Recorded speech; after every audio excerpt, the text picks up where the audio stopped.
오늘 줌으로 들어오시는 모든 분들, 또 부속실 현장 예배를 지키는 모든 분들, 또 본당에서 드리는 모든 분들, 주님께서 꼭 필요한 말씀을 허락해 주시기를 바랍니다. 제가 이렇게 18년째 명절을 한국에 와서 맞이하고 있는데, 하나님 은혜로 제가 명절 때마다 강단을 지키는 환경을 주셨습니다. 원래 제 마음속에 간절한 좀 소원이 들었어요. 그것이 뭐냐면 1년에 한두 번 이 명절 될 때마다 정말 모든 교우들이 어떤 경우에도 흔들림 없는 믿음의 기초, 믿음의 핵심들을 좀 다루면 어떨까 하는 그런 마음의 소원을 주셨습니다. 그래서 1년에 한두 번은 믿음의 기초와 믿음의 핵심을 다루려고 합니다. 여러분 어떻습니까? 그 이유는 지금 오늘 코로나 팬데믹 이후에 믿음의 대체물들이 마치 믿음인 것처럼 그렇게 혼동되는 시대가 되었습니다. 코로나 팬데믹 때문에 믿음의 대체물을 믿음으로 여기는 사람들이 많아졌습니다. 그리고 사탄은 코로나 팬데믹 시대에 믿음의 대체물들을 교회에 던져놓고 있는 것입니다. 예를 들어 어떤 철학을 바탕으로 한, 그러니까 성경 중심이 아닌 철학을 바탕으로 한 기독교 사상이라든지, 또 생명 없는 기독교 지성이라든지, 이런 것들이 다 믿음의 대체물들이에요. 머리로는 수긍하지만 마음으로는 믿지 않는 머리만의 지적 동의라든지, 이것도 믿음의 대체물이에요. 복음이나 성경보다도 더 앞선 인간적인 어떤 신념과 이념과 사상이라든지, 그리고 심지어 감성이나 체험 등을 믿음의 대체물로 여길 때가 있는 것이에요. 그래서 앞으로 1년에 한두 번은 어떤 경우에도 사랑의 교회 교우들, 한국교회 복음주의 교회 정통개혁신학, 한국교회 어떻게 보면 은혜의 주류에 있는 모든 성도들이 어떤 경우에도 흔들림이 없는 믿음의 대체물에도 유혹받지 않는 그런 든든한 신앙의 핵심과 견고한 바탕이 우리에게 확증되기를 바라는 것입니다. 그래서 제가 오늘 첫 번째로 이 명절들 때마다 믿음의 대체물을 대신에 확실한 믿음의 기초를 어떻게 하면 좋을까, 이렇게 제가 기도를 하다가, 그럼 나는 어떤 사람이었는데 어떻게 되었는가, 이걸 제가 좀 들어봤는데, 저는 아시다시피 저는 누대째 내려오는 그리스도인이고, 또 부친이 목회를 하시고, 제 아이가 목회를 하고, 이런 상황 속에서 나는 전통적인 신앙 가문이 갖는 강점도 있지만 전통적인 신앙 가문이 갖는 약점이랄까, 이런 것들을 나는 어떤 식으로 하나님이 은혜를 주셔가지고 내가 그것을 깨뜨릴 수가 있었을까 하는 것을 제가 좀 이렇게 추적을 해보았는데, 그렇지, 바로 그것이었어.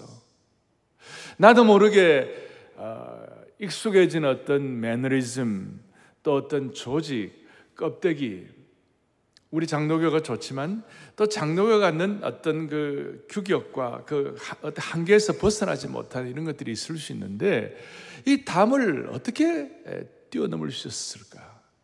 어떻게 이 한계를 깨뜨릴 수가 있었을까? 그것이 무엇이었을까? 그걸 제가 곰곰이 좀 생각해 보다가 저의 어떤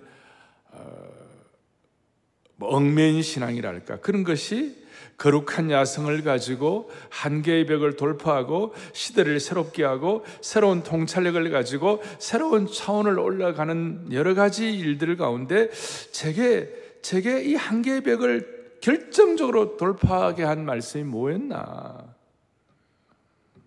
그것이 바로 오늘 여러분이 익숙하게 읽은 요한복음 2장의 요한이 깨달은 이 첫 표적, 이 첫 표적이 저에게 전통적인 그리스도인으로서 제가 갖고 있는 강점도 있지만 이 한계, 약점을 극복할 수 있는 참 중요한 핵심이 되었다.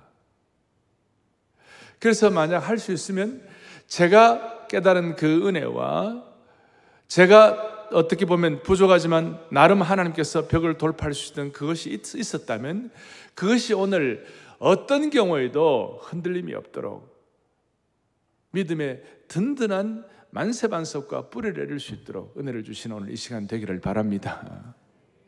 앞으로 20대, 10대, 20대, 30대, 40대 다음 세대가 제가 늘 기도하는 것은 제가 가진 은혜보다도 더 많은 은혜를 받아야 되고 제가 가진 통찰력보다도 더 많은 통찰력을 갖고 다가오는 복음적 평화 통일의 시대에 여러분들이 일꾼이 될 수 있도록 하나님이 우리를 준비시켜 줘야 한다고 믿는 것이에요.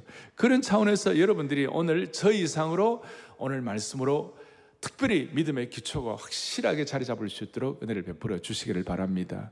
그리고 요한복음 2장의 이 내용은 요한과 제자들이 얼마나 깜짝 놀랐는지 이 사건을 통하여 2장 오늘 11절이 요절인데 11절에 뭐라고 나와 있냐면 이렇게 나와 있어요. 예수님께서 이 첫 표적을 갈릴리 가나에서 행하여 그의 영광을 나타내심에 제자들이 그를 믿었다 그랬어요. 지금 12제자가 다 뽑혀온 건 아니지만 한 대여섯 제자가 뽑혀와가지고 갈릴리 가나 혼인잔치에 함께 참여를 했는데 이게 얼마나 놀라운지 그전에는 적당한 믿음의 어떤 주님께 대한 신뢰, 적당한 거였는데 오늘 이 사건 이후에 완전히 전폭적으로 부복하여 확실한 주님을 향한 믿음과 신앙을 자리 잡게 됐다는 것이에요. 할렐루야. 할렐루야. 그러니까 그런 마음으로 오늘 저도 저 자신을 돌아보면서 그렇구나. 내가 어떤 한계를 가진 내 신앙이 있었다면 그것을 돌파할 수 있는 중요한 원인이 이 말씀이 되었는데 왜 그랬을까? 자, 그것이 이제 핵심이고요. 왜 예수님께서 이 땅에 오셨을까? 예수님이 이 땅에 오신 이유는 여러 가지 있어요. 우리 크게 보면 우리에게 영원한 생명을 주시려고 이제 오시고 하나님이 주신 그 사명을 예수님이 이 땅에 오셔서 이제 다 완수를 하시는데 사복음서를 가지고 확인해 보면 예수님이 이 땅에 오신 이유는 핵심은 이거예요. 회개하라 천국이 가까웠다. 주님이 이 땅에 오시는 하나님 나라가 이 땅에 도래되기 위하여, 그러니까 하나님 나라 천국 건설이 이 땅에 일어나기 위하여. 그래서 주님이 이 땅에 오셔서 하나님 나라에 대한 말씀하시고 그 다음 주님께서 뭐라고 하면 하나님 나라에 대해서 나라가 임하옵시며 주기도문 가르쳐 주시고 심지어 주님께서는 모든 비유를 말씀하시되 천국은 마치 무엇과 같다고 하나님의 나라에 대해서 깊이 말씀하셨어요. 그런데 이제 하나님 나라 건설을 위하여 주님이 이 땅에 오셨는데 이제 제자들을 뽑으신 거예요. 그렇다면 오늘 주님이 저와 여러분들을 뽑으시고 주님의 사람으로 만드신 이유가 뭘까? 제자들을 뽑으신 이유가 똑같은 것이에요. 제자들을 뽑으신 이유는 뭐냐면 제자들을 무슨 똑똑한 사람 만든다든지 혹은 삶의 보람을 느끼게 한다든지 아니면 남들이 우러러볼 만한 성자가 되기 위하여 뽑으신 것이 아니고 이거는 그냥 주변으로 따라오는 것이고 하나님 나라 건설에 동참시키는 일꾼 되기 위하여. 다시요, 똑똑한 사람 만든다든지 무슨 삶의 보람, 그 다음에 남들이 울어볼 만한 무슨 성자처럼 사는 것, 나름대로 그것도 큰 의미가 있지만 그거는 그냥 따라오는 것이고 정말 중요한 것은 하나님 나라 건설에 동참시키기 위하여. 그러면 하나님 나라 건설에 동참시키려면 확실하게 필요한 것이 뭐냐면 하나님 나라가 어떤가에 대한 명확한 개념이 있어야 되는 거예요. 하나님 나라 천국 건설의 일꾼으로 동참을 시켜야 되는데 그렇게 되기 위해서는 하나님 나라가 무엇인가 그걸 명확하게 해야 되는 거예요. 그래서 주님이 이 땅에 오셔가지고 제가 정리를 하면 하나님 나라가 무엇인가의 세 가지를, 하나님 나라의 과거는 뭐냐면 영원한 생명을 얻는 것이고, 아멘. 하나님 나라 과거는 우리가 영원한 생명을 얻었고 하나님 나라 현재는 주님의 통치가 우리의 삶의 곳곳마다 주님의 통치가 일어나는 것이며 하나님 나라의 미래는 새 예루살렘 영원한 처소가 우리에게 예비되는 것이에요. 자, 이거 아주 다시 한번 하나님 나라의 과거는 영원한 생명 얻는 것이고 현재는 주님의 통치가 일어나는 것이며 미래는 새 예루살렘 영원한 처소가 예비되는 것이 하나님 나라예요. 근데 이렇게 이제 이것이 내 것이 되기 위해서는 하나님 나라에 대한 개념이 확실해야 되는 겁니다. 그래서 요한복음 2장에 이 가나 혼인잔치의 물이 포도주 되는 사건, 우리가 예수 믿는 분들이라면 다 알아요. 이 사건들을 통하여 주님께서는 하나님 나라 천국 건설의 일꾼들이 하나님 나라에 대한 개념이 확실해야 한다. 확실해야 한다. 왜냐하면 그 당시 유대 나라의, 그 당시에 1세기의 유대 나라의 팽배한 그 유대 나라의 잘못된 흐름들, 그 잘못된 것들이 너무 이렇게 자리 잡고 있어가지고 사람들의 마음속에 하나님 나라에 대한 핵심이 있어지는 것이 아니라, 하나님 나라의 기쁨과 천국이 건설된 것이 아니라, 겉으로는 하나님이 섬기는 것 같지만 실제로는 마치 지옥 같았어요. 너무너무 고통스러웠어요. 왜냐하면 그 당시에 유대 나라에 세 가지 흐름이 있었어요. 제가 이것은 사랑의 교회와 함께 계속해서 이 세 가지 흐름은 앞으로 한국 교회도 그러고 우리가 타파해야 할 것이에요. 첫 번째는 뭐냐? 바리새적인 것이었어요. 율법주의였어요. 바리새파의 특징은 율법주의인데, 이것은 뭐냐면 경직된 율법주의예요. 이것은 자기는 실천 안 하면서 남들을 비판하는 것이에요. 사람들을 올가매가지고 꼼짝도 못하게 하는 것이에요. 율법이란 것을 우리가 지키되 언젠가는 지키지만 언젠가는 못 지키게 돼 있잖아요. 그러니까 얼마나 괴롭겠어요. 겉으로는 지키는 것 같고 겉으로는 좋은 것 같지만 참 극단이에요. 극단. 뭐 극단적인 어떤 근본주의로 할까. 둘째는 사두개파 사람들이에요. 사두개파의 이 사람들은 자유주의예요. 부활을 부인하는 사람들이에요. 요즘 말하면 성경 기적 믿지 않는 사람들이에요. 성경을 자기 편한 대로 생각하고 성경을 다 믿지 않는 거예요. 정의가 강물처럼 흐르게 없어. 그것만 믿는 거예요. 잘못된 오늘날로 말하면 인본주의적 자유주의자들이에요. 세 번째로는 당시에 이스라엘의 그 유대 1세기에 바다였던 것이 SNF파. 이건 잘못된 금욕주의였어요. 심지어 세례 요한의 제자들조차도 여기에 휩쓸려가지고 예수님의 제자들 보고 우리는 금식도 하고 그러는데 당신네들은 맨날 만식이나 먹고 뭐 하는 거냐고 이런 식으로 물을 정도였어요. 그랬을 때 주님 뭐라고 그러셨냐면 마가복음 2장 19절에 예수께서 그들에게 이르시되 혼인집 손님들이 신랑과 함께 있을 때 금식할 수 있느냐? 신랑과 함께 있을 동안은 금식할 수 없느니라. 그러니까 이 말씀의 깊은 배경 가운데 너희들이 생각의 관념이 잘못되어 있다. 개념이 잘못되어 있다. 하나님 나라의 일꾼으로 쓰임받아야 되는데 바리새적인 것, 또 사두개적인 것, 또 이 에세네적인 것, 이런 것들이 당시에 팽배해가지고 천국이 아니라 마음의 지옥인 것이에요. 그래서 사람들의 마음이 너무 어두운 거예요. 그리고 주님이 이런 의미에서 요한복음 2장에 오늘 이 본문을 가지고 이 잘못된 그들의 시각을 교정시켜가지고 올바른 믿음의 기초, 올바른 천국관을 무장시켜 주신 줄을 믿습니다. 그래서 정리하면 주님이 오늘 혼인잔치집에서 첫 표적을 행하신 이유는 올바른 천국관을 교정시켜 주시려고, 물이 포도주가 되는 이 사건들을 통하여 천국은 마치 혼인잔치집과 같다는 것을 보여주시려고. 그러니까 혼인잔치집을 축복도 하셨지만 그 당시에 팽배한 잘못된 흐름들을 교정시켜 주시고 사람들의 마음속에 자리 잡고 있는 지옥과 같은 마음들을 천국은 마치 혼인잔치집과 같다. 거룩한 기쁨, 거룩한 흥겨움이 있는 곳이다. 그것을 일관성 있게, 일관되게 말씀하시는 것이에요. 그래서 오늘 올바른 천국관을 위하여 혼인잔치집을 주님이 사용해 주신 것이에요. 최고의 이 하나님 나라 천국관의 학습 교실이고 실천 장소이고, 그리고 OJT, On the Job Training 장소가 바로 혼인잔치집이었다는 것이에요. 잘 아시는 대로 혼인잔치집이 어떤 곳입니까? 기대감이 넘치고 설렘이 있고 기쁨이 충만한 것이. 혼인잔치집에 가가지고 얼굴이 굳어져 있다든지, 혼인잔치집에 가가지고 그냥 제가 한 번씩 쓰는 용어, 감옥에서 출장 나온 얼굴로 있잖아요. 다 있으면 되겠어요? 신부와 신랑과 함께 기뻐하고 얼굴에 기쁨이 있어야 되는 거 아니에요? 이것은 왜 그럴까? 혼인잔치집을 주님이 왜 그럴까? 제가 성경 전체를 볼 때에, 성경을 정리해 볼 때에 하나님께서 창세기에서 창세기 1장 2장에서 창조하실 때 뭐 하루 이틀 뭐 1월 성신 만드시고 4일째 1월 성신 만드시고 좋았다. 매일마다 좋았다. 근데 하나님 사람을 지으시고 심히 좋았다. 2장에 아담과 하와를 창조하시고 심히 좋았다. 심히 좋았다. 그러니까 우리 인류의 역사는 창세기 2장 아담과 하와의 결혼식으로 시작해가지고 요한복음 2장 예수님의 첫 표적 갈릴리 가나 혼인잔치를 가지고 그 다음에 그 사도 요한이 요한계시록 19장 요한계시록 마지막 부분에서 어린 양 혼인잔치로 끝나는 거예요. 아멘. 혼인잔치로 끝나는 것이 아니라 혼인잔치의 영원함으로 들어가게 되는 것이, 이게 너무 놀라운 것이, 혼인잔치의 영원성으로 들어가는 것이.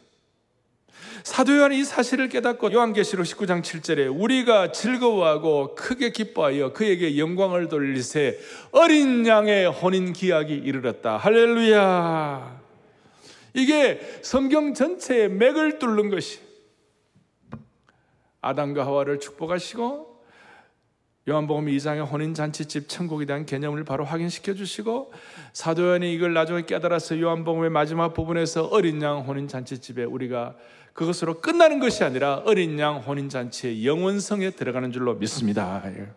그래서 요한복음 3장 29절에 다 같이 보겠습니다. 신부를 취하는 자는 신랑이나 서서 신랑의 음성을 듣는 친구가 크게 기뻐하나니 나는 이러한 기쁨으로 충만하였노라. 아멘, 아멘.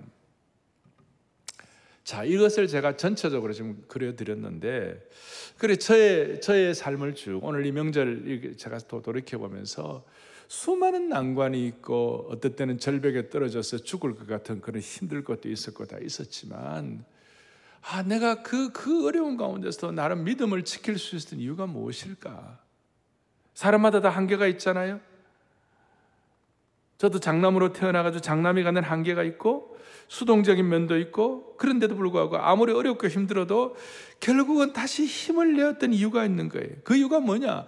이런 믿음의 기초가 있었기 때문에, 이런 혼인잔치집의 기쁨이 마음속 근저에 자리 잡고 있었기 때문에.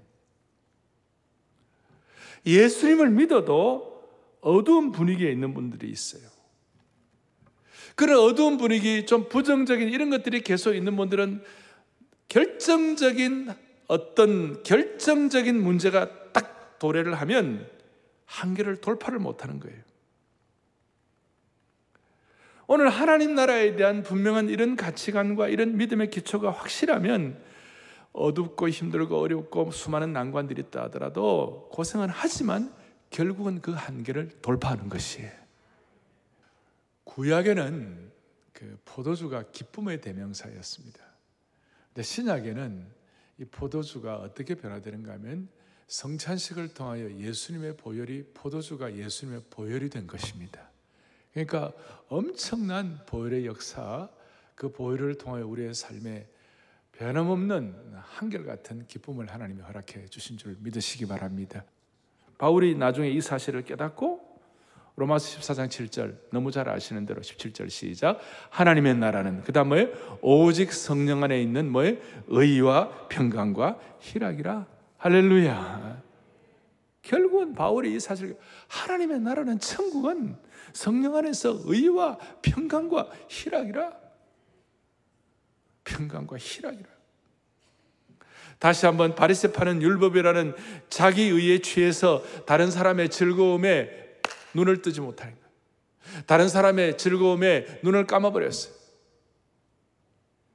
사두개파는 부활을 믿지 않으므로 영광스러운 부활의 기쁨을 누리지 못하는 거예요. 에세네파는 자기만의 성에 갇혀가지고 자기만의 도구만을 가지고 다른 사람의 잔치의 즐거움을 못마땅히 여기는 그런 입장도 있는 것이, 같이 기뻐하지 못하는 것이, 그러니까 천국 건설이 안 되는 것이.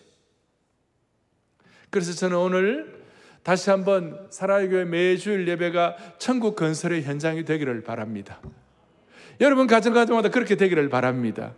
천국 건설의 현장이 되려면 첫 번째는, 제가 지난번에 우리의 삶이 주일 같은 경우는 우리가 주일 예배가 매주일이 적은 부활절이 되게 하여 주옵소서. 지난 주일은 제가 뭐라고 했어요? 오늘 이 주일마다 영적 대관식이 되게 하여 주시옵소서. 그리고 오늘 이 말씀을 통하여 깨닫는 것은, 주여 매주일이 혼인 잔치집이 되게 하여 주옵소서. 이 세 가지가 있을 때에, 이 세 가지가 있을 때 우리는 주님의 혼인잔치집에 함께 참여하는, 기쁨으로 참여하는 천국 건설의 일꾼이 되기를 바라는 것입니다. 제가 좀 전체적으로 뭉뚱그려 드렸는데, 자, 이 일을 위하여, 이 천국 건설을 위해 우리에게는 두 가지가 필요해요. 두 가지가 꼭 적용을 해야 돼요. 이것이 저에게는 제 생애를 꿰뚫는 중요한 하나의 바로미터가 되었어요. 첫 번째는 뭐냐? 올바른 기적관이 필요해요. 올바른 표적관이 필요해요. 이게 뭐냐면, 예수님의 지금 갈릴리 가나 혼인잔치, 제가 오늘 이것은 1절, 2절 이렇게 벌스 바이 벌스로 내가 다 해석하는, 전체를 뭉뚱그려 해석해 드렸는데, 예수님이 갈릴리 가나 혼인잔치의 이 기적과 이 표적은요, 중간 과정이 생각되어 있어요. 예수님께서 맹인을 고치실 때 맹인의 눈에 흙을 바른다든지, 청각 장애인의 귀에 손가락을 넣으신다든지, 실로암 못에 들어가게 하신다, 병든 자의 몸에 손을 대가 안수하신다든지. 그런데 이 혼인 잔치집의 기적을 일으키실 때 예수님은 단지 오늘 7절에 항아리에 물을 채우라, 연회장에 갖다 주라, 기적의 과정과 수단이 생략되어 있어요. 요한이 이것을 기록하면서 요한이 깜짝 놀라요. 요한복음의 강력한 특징 중에는 예수님의 신비한 신성이에요. 우리가 다 이해할 수 없지만 예수님은 창조주 하나님이시다. 창조주 하나님이란 뭘 못하겠는가? 그 신비함이 나타나는 거예요. 그래서 앞에 요한복음 2장 앞에 1장에 계속 강조한 것이 뭐냐면, 1장에서 말 1장 2절 3절, 요한복음 1장 이제 시작. 그가 태초에 하나님과 함께 계셨고, 3절에도 함께 만물이 그로 말미암아 지은 바 되었으니 지은 것이 하나도 그가 없이는 된 것이 없느니라. 예수님은 창조주 하나님이신 것이에요. 창조주 하나님의 그 신비한 신성이 있는 것이에요. 이것은 어떨 때는 설명이 필요가 없어요. 그냥 하면 되는 것이에요. 그래서 저는 어떨 때 보면 수많은 난관들이 있고 어려움이 있지만, 저는 창조주 하나님의 신성을 믿습니다. 하나님이 창조주시라면 왜 부활을 못 하시겠어요? 왜 창조주 하나님이라면 자연 법칙을 뛰어넘을 수가 없겠어요? 제가 자주 얘기하죠. 기적은 초자연 법칙이 자연 법칙을 지배하는 것이라고 그랬어요. 아니, 기적은 자연 법칙이 초자연 법칙에 지배를 받는 것이라고 그랬어요. 그러면 주님이 창조주시라면 창조주 하나님은 자연 법칙을 뛰어넘는 초자연 법칙의 은혜를 행사하실 수가 있는 것이에요. 이건 너무나 자연스러운 것이에요. 그래서 물이 포도되는 이 사건을, 어떤 과정을 다 생략해 버렸어요. 그래서 제가 이 하나님 나라 관, 천국 관, 신비한 잔치집의 은혜를 가지고 웬만한 어려움들을 돌파하는데, 그 중에 하나가 뭐냐면 이 기적관, 표적관, 창조주 하나님의 신비한 것. 그때 기적이 일어난다. 창조주 하나님이라면 어떤 기적도 베풀어 주실 수가 있다. 할렐루야. 어떤 경우에도, 다시 한번, 그가 없이는 되는 법이 없다는 것이, 다 하나님의 손안에 다 장악되어 있는 것이. 그러니까 안아주시는 본당도 어떻게 보면 하나님에게 창작품인 줄 믿으셔야 되는 것이, 사람이 하는 것이 아니라 하나님이 사람을 통원해서 이렇게 해주신 것이. 그리고 또 놀라운 이 기적관은 뭐냐면, 기적관을 적용해 또 하나는 뭐냐면, 엄청나게, 그러니까 다 잘 되고 모든 것이 편안하고 모든 것이 안정되었을 때는 기적이 안 일어나요. 선진국에는 기적이 거의 안 일어나요. 저 미개한 파푸아뉴기니아, 아무것도 없고 척박하고 모자라게 짝이 없는 곳에 기적이 일어나는 것이, 필요하면 죽은 자도 살아날 수 있는 그런 기적이 일어나는 것이에요. 제가 그건 자세히 다 말씀 못 드리겠고, 중요한 것은 너무너무 부족할 때 기적이 일어나는 것이에요. 자, 오늘 혼인잔치집, 유대인의 문화에서는 그 낮에 땡볕이 있기 때문에 보통 잔치를 밤에 하는데, 저녁에 하는데 일주일 내내 해요. 그리고 그때 제일 중요한 것이 포도주예요. 포도주가 만약에 부족하고 일주일 잔치하는데 중간에 안 나왔다 그러면 심지어 그 혼주 측을 고소할 정도의 법이 있을 정도로, 그 정도로 포도주는 중요했어요. 근데 포도주가 모자란다, 이거는 혼주가 고소당할 위치고, 포도주가 모자란다, 이거는 그냥 그 아주 큰 사고가 일어난 거예요. 큰 부족함이 일어난 것이. 이것은 그냥 우리가 적당한 어려움이 아니에요. 심각한 어려움이에요. 자, 이거에 하나님의 기적은 우리 생에 정말 심각하고 문제가 있고 크게 부족할 때 기적이 일어나는 것이에요. 이게 기적관이에요. 오병이어의 사건, 하루 종일 배고팠을 때, 심각했을 때, 나사로 부활 사건도 이미 나흘 동안 진물이 났을 때, 풍랑이는 바다를 걸으신 그 기적의 사건도 제자들이 미칠 정도로 힘들어하고 죽겠나이다 고함을 지를 정도의 상태에서, 맹인의 눈을 고쳐준 사건도, 맹인이 암흑을 경험하는 사건도, 그 다음에 홍해 앞에서 애굽 사람들이 쫓아와가지고 죄송합니다 미칠 정도로 힘들 때, 그러니까 진짜 기적과 표적은 창조주 하나님께서, 신성을 가지신 하나님께서 우리가 심각하고 부족하고 모자라고 결핍될 때 기적이 일어나는 줄로 믿습니다. 저는 이것이 저희 생애의 중요한 믿음의 기초였어요. 제가 한 25년 전에 아프리카에서 한번 있을 때에 제가 아프리카에서 진짜 멋진 무지개를 봤어요. 한국은 무지개를 잘 볼 수도 없지만 한 번씩 이제 무지개가 언제 나타납니까? 비가 오고 난다 해가 뜨면, 비가 오는데 해가 뜨면 무지개가 일어나죠. 근데 아프리카에서 제가 그 경험한 무지개는 한 번은 막 강력한 쌍무지개가 앞에 떴는데요, 그것도 빨주노초 파남보가 명확하고 원색적으로 확실한 무지개였어요.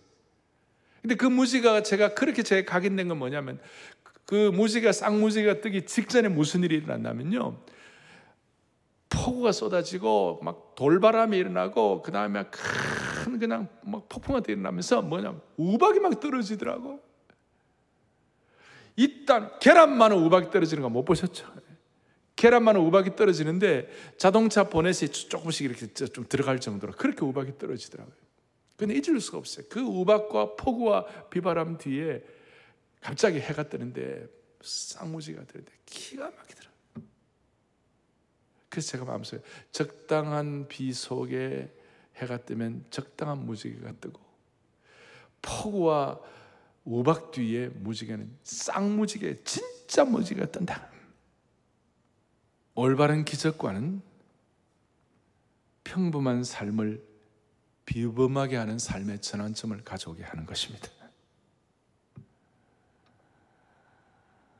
여러분, 살다가 하나님이 안 도와주시면 안 되는, 하나님이 함께하지 않으시면 안 되는 어떤 그런 기적 같은 일들을 하나님께서 여러분들에게 경험시켜 주시기를 바랍니다. 그 창조주 하나님은 우리가 극히 모자랄 때 하실 수가 있는 것입니다. 그래서 캘빈 밀러 목사님 같은 경우는 이런 얘기합니다. 뭐라고 얘기하느냐면, 기적은 우리 안에 있는 세속적인 것을 모두 지워버린다. 성경의 기적은 몸이 건조하던 삶이 사라지고 빛이 쏟아져 들어와 어둠이 사라진다. 하나님의 기적과 신비가 인간의 절망 속으로 당당하게 들어오면 다리를 저는 사람이 마라톤에서 승리를 거두게 될 것이다. 물론 평범한 삶 자체가 기적일 수도 있어요. 일상의 삶 자체가 기적일 수 있어요. 팬데믹 코로나 맞이해 보니까 우리가 전에 모였고 특세하던 것이 기적 같은 은혜였다는 거 생각이 돼요. 여한 하나님께서, 창조주 하나님이 우리가 정말 부족한 데서 기적을 베풀어 주시기를 바랍니다. 그때 기적이 일어날 수가 있는 것입니다.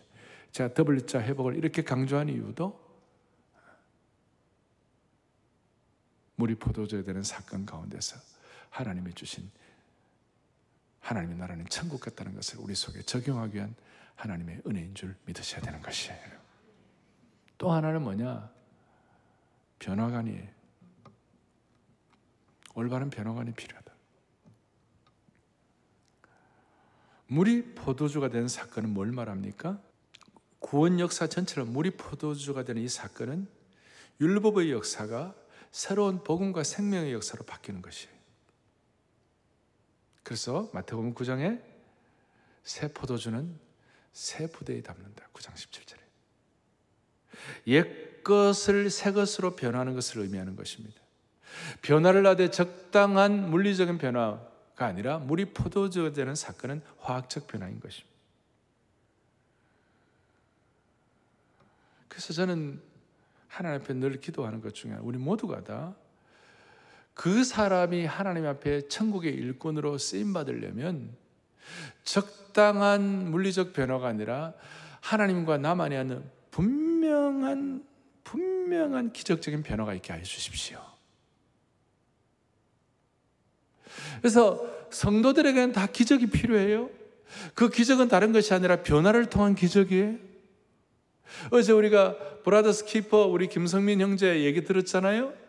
예배가 회복되니까 제일 먼저 했던 것이 술, 담배에 아주 쩔어있던 형제가 그 담배는 냄새도 맡기 싫고 나중에 담배 냄새가 하수구처럼 느껴졌다고 그랬잖아요. 맞습니까? 이거 확실한 변화예요. 확실한 변화. 그러니까 이 물이 포도주가 되는 이 사건을 통하여 확실한 변화를 말씀하는 거예요. 확실한 변화. 마치 요한이 우리의 아들이라고 할 정도로 성격이 급하고 대단했지만 오늘 사랑의 사도로 세 계명을 너에게 주네 서로 사랑하라 할 정도로 변화된 것처럼, 또 베드로가 변화된 거 여러분 잘 아시잖아요. 예수님께서 베드로에게 너는 시몬이지만 앞으로 게바라고 그러겠다. 요한복음 1장 42절에 베드로를 보자마자 너가 요한의 아들 시몬이니 장차 너를 게바라 하리라 하시니라. 게바는 번역하면 베드로라. 게바는 페트로스, 베드로는 반석이라는 뜻이에요. 시몬은 당시의 흔한 이름으로 진흙으로 만들어진 일반 사람이다. 그런데 게바는 반석이에요. 시몬이 게바가 되었다는 것은 평범한 진흙덩이가 홍수와 폭풍이 몰아쳐도 흔들리지 않는 반석이 되었다는 거죠. 이게 물로 포도주 만드신 하나님 나라의 속성과 본질을 보여주는 것이에요. 사랑하는 교우들이여, 주님을 제대로 만나면 반드시 변화와 열매가 있다는 사실을 믿으십시다. 사랑의 교회 모든 성도들, 우리가 기도하는 대로 저도 저를 비롯해 모든 성도들이 이 안아주심의 본당이, 다락방이 우리의 사역 장소마다 영적 변화의 산실을 경험할 수 있도록, 변화의 열매가 나타날 수 있도록 하나님 은혜 주시기를 바랍니다. 자, 잘못된 천국이 아니라 지옥관 같은 잘못된 흐름에 있었던 사람들에게 올바른 천국관을 갖기 위하여 주님은 가나 혼인잔치집을 사용하셨다. 이 믿음의 기초에 이걸 위하여 우리에게는 기적에 대한 새로운 기적관이 필요하다. 하나님은 창조주 하나님이시다. 그리고 가장 부족할 때 기적이 일어난다. 그리고 또 하나는 확실한 변화이다. 하나님, 우리 온 성도들에게, 사랑의 교회 발을 디딘 모든 성도들에게는 확실한 변화를 허락하여 주시옵소서. 결론 10절을 또박또박 같이 보겠습니다. 시작. 그대는 지금까지 좋은 포도주를 두었도다 하니라. 이 무슨 말씀입니까? 사람마다 앞에 나오죠. 사람마다 처음에는 좋은 포도주 내고 나중에는 이제 좀 취해가지고 홍할홍할할 때 거기에 물도 타고 그 다음 적당한 포도주 내고 이렇게 하는데, 어떻게 이 집은 가면 갈수록 더 좋은 포도주가 있냐? 대개 사람들은 겉으로 멋진 사과 박스 위에 좋은 사과, 밑에는 썩은 사과, 좀 안 좋은 사과 갖다 놓고 그러는데, 근데 어떻게 여기는 가면 갈수록 더 좋은 포도주를 내느냐? 결론은 이거예요. 예수님은 마지막에 최고 좋은 것을 주신 분이세요. 신앙은 섬길수록 더 좋은 주님이세요. 신앙은 가면 갈수록 좋은 것이에요. 주님이 주시는 선물은 아무리 받아도 새로운 줄로 확신합니다. 물리지 않습니다. 세월이 지나가면 지나갈수록 더욱 귀하고 필요한 것을 주시는 것입니다. 주님의 일은 언제든지 마지막이 처음보다 더 좋은 것입니다. 그래서 제가 늘 하는 말씀, 가장 좋은 것은 아직 오지 않은 것입니다. The best is yet to come. 가장 좋은 것은 아직 오지 않았습니다. 지금까지 좋은 포도주를 두고 이제 내는구나. 그래서 우리 기도하십시다. 우리 성도들 가정마다 5년, 10년 뒤가 더 좋게 하여 주십시오. 신앙생활에 5년, 10년 뒤가 더 좋게 하여 주십시오. 아이고 목사님 살아보니 그게 아닌데, 교회 생활해보니 뭐 처음에 그렇지만 나중에는 그게 아니대요. 교회 깊이 들어가 보니까 아니대요. 그게 다 바리새파적인 사두개적인 금욕주의적인 사고방식이에요. 어쨌든 간에 우리는 가면 갈수록 더 좋은 신앙생활을 해야 할 줄로 믿습니다. 사랑의 교회도 지금보다 5년 10년 뒤가 더 좋은 교회가 되어야 할 줄로 확신하는 것입니다.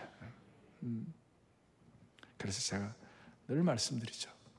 주님은 이 천국 건설한 오병이어 사건의 주님은 결코 시시하지 않는 하나님이시고, 가면 갈수록 멋있는 하나님이시고, 그리고 하나님이 주님이 멋있는 것처럼 우리의 남은 인생에 멋있고 시시하지 않도록 피니싱을 할 수 있도록 하나님 우리의 생애를 붙잡아 주시기를 바랍니다. 끝까지 혼인잔치집이 되기를 바랍니다.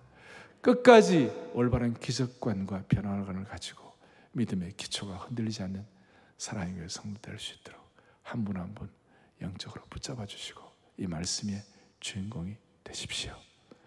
섬길수록 더 귀한 주님 한번 찬양하겠습니다. 더욱 섬길수록 더 귀한 주님, 더욱 섬길수록 더 귀한 주님, 더욱 사랑할수록 주 날 사랑해. 매일 내 맘에 기쁨이